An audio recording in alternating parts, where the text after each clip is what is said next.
Hey guys, it's Julian, and today I am very cold, but I'm going to be showing you how to make a full hard industrial rave techno track in the style of like Brecc, WNDRLST, KRTM, that style, sort of darker, more aggressive stuff, but still with a little melodic side shining through. As usual, you can get the full project files, samples, MIDI, presets, everything like that from this video. It's available right at the top of the description, and if you're a patron on my Patreon, check there because it's already available. Thanks for the support, guys, and let's dive in. Alright, so off the bat, we're at 138 BPM, pretty standard for the style of techno, you know, a bit more aggressive.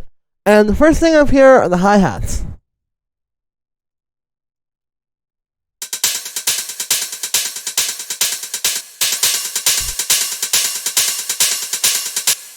So you can hear these are going to be pretty straightforward hi-hats. The main thing here is like the texture of it. Like if you notice, like,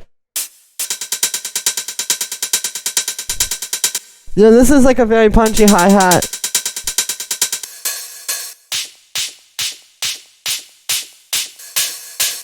And you can see for this main hi-hat, we have 3 layers actually.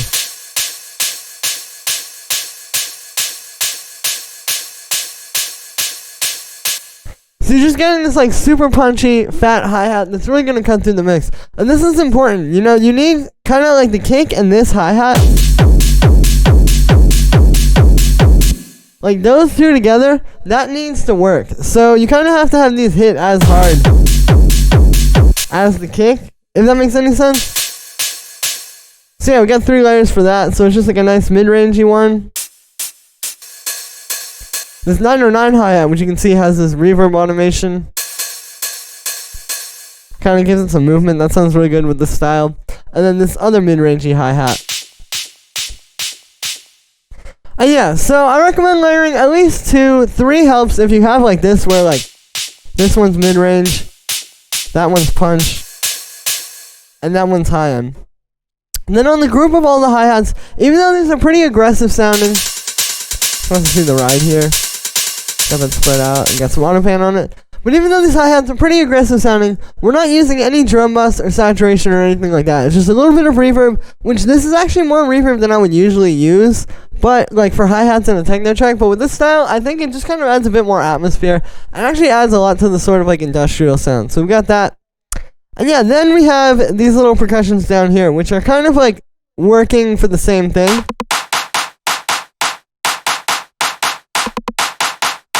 So you can see it's just this nice little 909 rim shot that hits like once every 2 bars, and then the slap.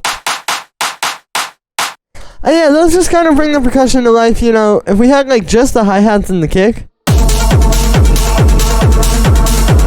it would get a bit boring. So this gives you something that you can kind of bring in and out throughout the track. Like you can see, we don't even have it until bar 65. This little breakdown here. But it just adds a lot to the track. And also, I like having like, not just the claps, but just throwing in that little rim shot there, just doing the it's literally just 3 notes, but it adds so much to that, to just have a little one underneath that clap. And these are dry as well, you can see. Then we have the evil art. So for the notes here, it's really simple. It's literally just 2 notes. It's just A and A sharp. And if you'll look, you can see I'm just doing it across different octaves there. So that's all it is. And then you just get this really evil sound because those 2 notes are so close to each other. So it's like if you only use those.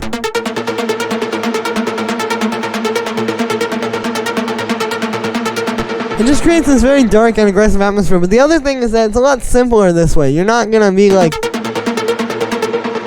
overloading people with all these extra notes. So it can create a lot more fluid ARP than if you were to go and say then add in like C and C sharp and then D sharp or something like that on top of it. Like just sticking to these 2 notes but just across different octaves essentially is the key to the sound. And the other thing here is it's a polyrhythm. If you look, the actual pattern is only this long and then it just restarts like that. But if you look, it doesn't restart in the same count every time. Like it starts on the 1 here, then it's on the and of 2, and then it's on the 4, then it's on the and of 1. So it's kind of like constantly restarting like that. And what's happening is everything else is 1, 2, 3, 4. But this is 1, 2, 1, 2, 1, 2, like that. So by having those kind of, I mean, I can show it to you really simply with like the kick. The kick is dun dun dun dun, and this is dun dun dun dun dun dun dun dun dun dun. And yeah, it's a really powerful dynamic for this style of techno. I definitely recommend practicing with polyrhythms and figuring out how that stuff works. For the sound on this one, it's made with the wavetable. It's actually just one saw wave here going into a low pass filter which has this envelope on it.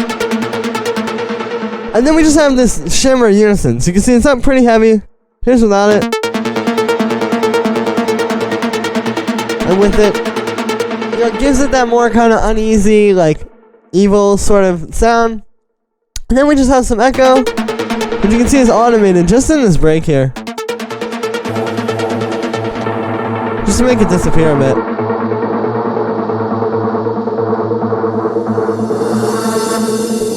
Then we have some drum bus on that to make it a bit fatter.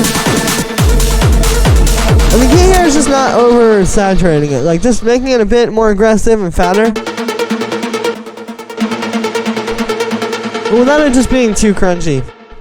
And then finally we just have a low pass filter here, which you'll notice is pretty much constantly moving throughout the track. So this is the thing. This is a pretty repetitive ARP, and a lot of the sounds in this track are pretty repetitive, but this is how you make it exciting, is by just constantly having this moving on here. It's like, just the fact that this is changing like this so much and it's so dynamic adds a lot. If you didn't have this, this track wouldn't really work, I think. And then finally we just have a high pass filter. Then we have these vocal effects.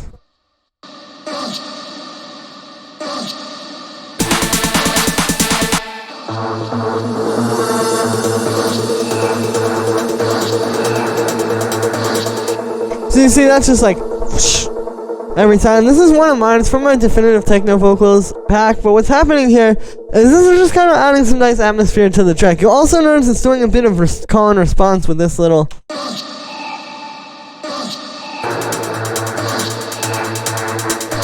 But yeah, something like this is important for this part, because if we don't have this, like, especially if we take out that other effects too, it's not really moving quite as much, you know? Having this constant stab,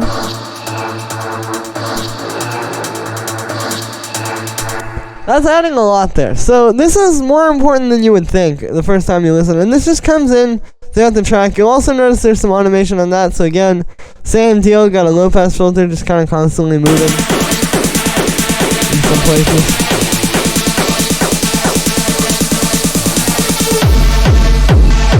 And we've also got some drum bus on that, this echo, which is being automated just at the end of all these parts here. And then just a high pass filter. And then we have the main lead.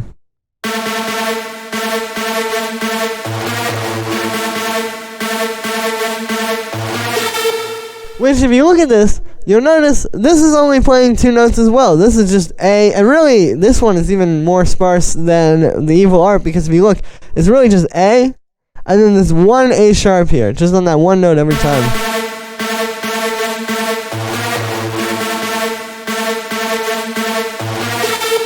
Now with this lead, the simple notes I think really help it to just feel more like full. If you had too many notes playing with this, like if we try to do like,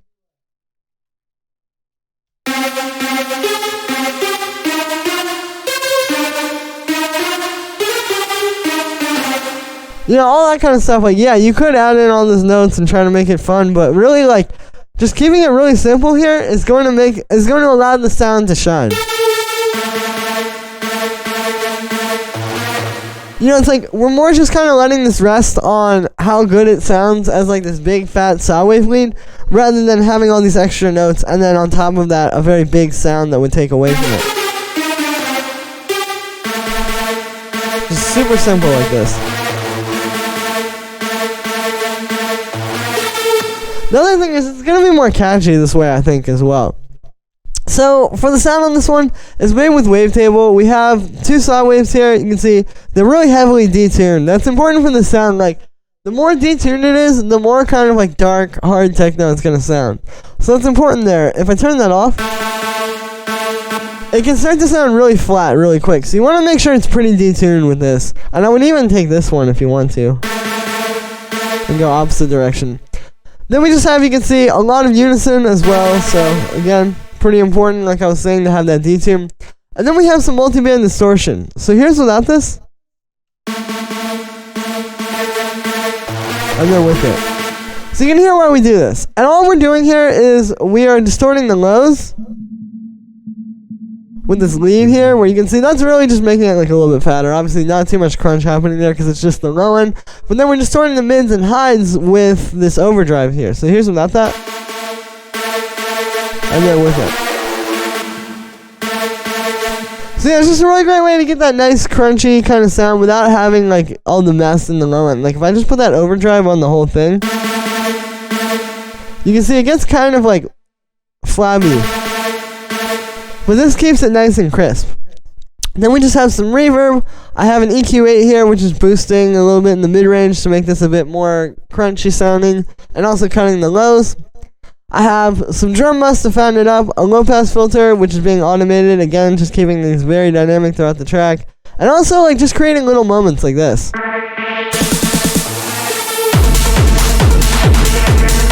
You know, like it opens up and then it just goes right back down there. And then finally, just a high-pass filter. Then we have the effects from the track, which are pretty simple. You know, like we have this one, for example, which goes all the way through. So stuff like that is important. You want something that's kind of going to be constantly going, just adding a little bit of like background sound to the track. But then there's also all these little transitional ones, like the crash.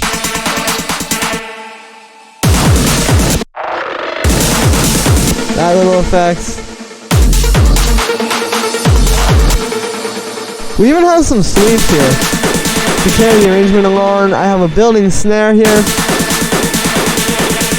So that's just got a volume automation there. And you'll see also for the build snare, to make it fat, I didn't use any drum bus or saturation, but you can see it's on the OSR mode on the filter here, on the simpler, where I've got the drive up a little bit. So that's actually making that a little bit fatter without having to add a whole bunch of extra processing. We also have like this choir sample here.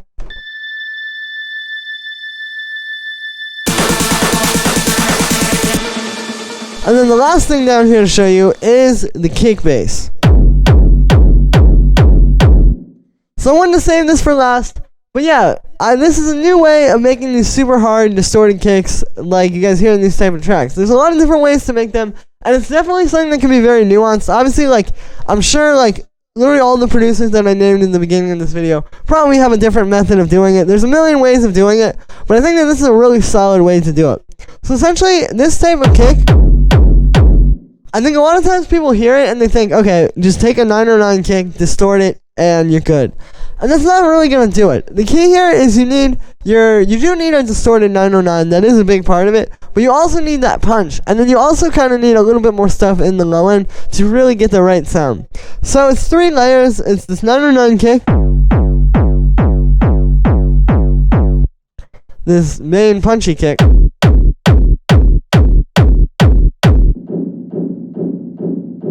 and then this thing, which is like a little rumble, which you can hear kind of just adds a little bit more like of an offset, I guess, to the 909 kick. Like if I play the whole kick without this, and then with it, you can hear it just fills out that low mid-range in a way that you can't get without it. And so yeah, these are going to be like kind of the 3 most basic layers to this. You can also do like a punch layer, like if you wanted to have like a kick or something like that that's just in the mid-range or high end. But these are going to be the main layers. So again, like we're going to have our main kick, and then just that thing in there to kind of mix it up. So for the 909 kick, what we're doing first is we're actually compressing it a little bit. I'll show you why. Here's without this, and then with it. So obviously it's a little bit louder with the compressor, but you'll notice the compressor kind of flattens it out so that now we get like it stretches for the whole time versus without the compressor. It's just a wow, wow, wow. So that compressor kind of gives you a more full, even bass. I have a low pass filter, which is important. If I turn this off, so we get too much like wow, it becomes too hard style, but with it, it's a little bit more of a nuanced distortion, and you kind of get this nicer, like, kind of warm crunch in the mids and highs. Then we have the Saturator, so obviously that's doing the distortion on the sound. Got it on the soft sine setting. And then we just have this being sidechained to the kick. And then also have this EQ right here actually to cut out a little bit of low frequencies, because you don't actually want those really low things, like lower than maybe like 50 hertz. You obviously want to keep it in a little bit. That's why I'm using this curve instead of this one, where it would just cut it completely off. But yeah, like those really low frequencies, you're not actually hearing them. They're just kind of adding mud to your mix. But if you cut that out, now you get this very airy bass. And I actually think that's a big part of the sound. If we turn this off, it kind of starts to just take up too much of the mix. Like, it feels weird. But if we turn this on, it's one of those little tiny things that can make a big difference in terms of just making it sound really full and professional. Then for the main kick, so it's this kick sample. So pretty much just like another 909 kick. And then this one's got its own multi-band distortion going on, where we're actually doing 3 different bands. So we have highs, where you can see that's being distorted with a pedal. The lows, which are just dry. And then the mids. And the mids are where I did the most work. You can see that's also got a pedal. And what we're doing is we're taking just the mids, then we're distorting it, and then we're cutting out the low end, because sometimes this can add a bit of low end, but that's the secret, because you need that mid-range to be like that really, really punchy, hard-hitting thing. But if you try to do that on the highs and the lows, it's going to, 1, make the highs kind of disappear, and 2, make the lows just really messy. Like if I just drop this pedal on the whole thing, kind of messes it up. So this allows you to still get that same level of punch. Again, without it, it's just not nearly the same. But it's a bit cleaner. And then for the last layer, it's more like a rumble. So it's that same kick. I even have the same multiband on it. But then what's happening is it's going through a reverb, which is really short, and then an amp to kind of make that reverb a bit more full. And then this bandpass filter, which is just taking like that little part of it. And again, this just kind of sits on top of that 909 kick. Because like, one thing I was noticing, I was referencing this against a lot of different kicks from these tracks. And what happens is if you start with just the distorted kick and then the main punch kick, you get this, it sounds pretty good. But when you start to reference that with other tracks, you'll notice that like, there's just more detail going on there. Like, it's not just that. You need something that's going to kind of be like, I don't want to say clashing with the 909 kick, but it's just kind of adding like a little bit more mess into the mix. And when I play these two together, you can hear that does it perfectly. Like, it almost sounds like it's detuned from the 909. And that's really like, again, what this is about. It's just adding that kind of like deep thing in the low end. It seems really subtle, but it can really make or break your entire track. And then this is just being sidechained to the kick, and then high passed. And then on the group of those, even though this is a hard techno kick, even though it's a distorted kick, you'll notice there's no actual like saturation or anything happening on the group. It's just a high pass filter, which is being automated in a few different places, and then a low pass filter, which is being automated in a few different places. And that's really all that we're gonna need, because if you just have good elements, you know, like you have good fat 909, good punch kick, good kick on top to kind of like mix it up a little, like they're gonna sit side by side and sound good. You're not really gonna have too much of a problem.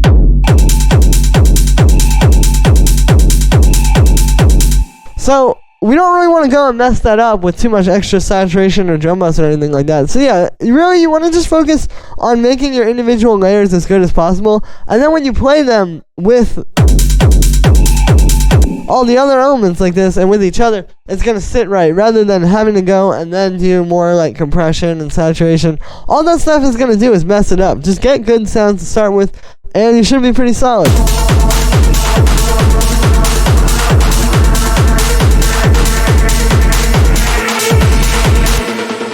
And yeah, so that was going to be it for this one, guys. I hope you enjoyed. As always, make sure to like this video as well as subscribe. And let me know what you think of this video in the comments. Like I said in the beginning, you can get this full project file, samples, MIDI, presets, literally everything. The kick and the bass, the hi-hats, the leads, all that kind of stuff is available right at the top of the description on my Bandcamp for just $5, or for just $10, excuse me, with this one. Thank you so much for the support, everybody. You know, every sale really helps keep me going so I can keep bringing you guys new videos every day. And yeah, I will see you again tomorrow with another video.